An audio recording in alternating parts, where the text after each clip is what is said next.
सट गया औखियां रावां उत्ते, जिसदा कब्जा सावां उत्ते।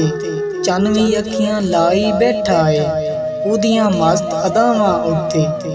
धुप्पां इंजदा अपना कीता है, सड़दे पैर ने छावां उत्ते। ओ नहीं चढ़दे तोर कदी भी, जेड़े रैन सलावां उत्ते।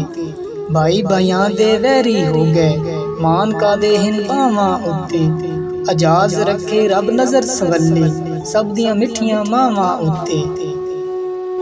कई समझ नहीं आंदी साडे लेखे छन, या दिते सानू किसे बशर कलूते हन। दरिया ही अजब मुसीबतां दा, सा सा नाल मैसम गोते हन।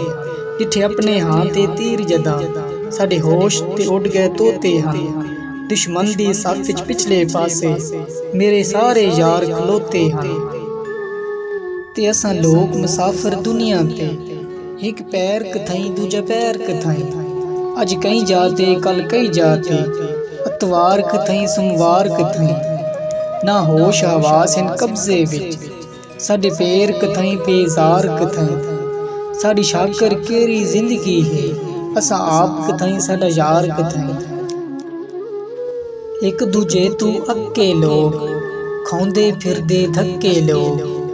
अपनियां नालू ओभर चंगे, की करने ने सक्के लोग।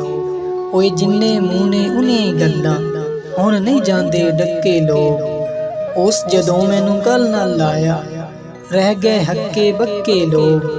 पहले बंदियां दा दिल तोड़न, फिर टुर पैंदे मक्के लोग। कम पै जावे ते बन जांदे, नज्जन सूई दे नक्के लोग।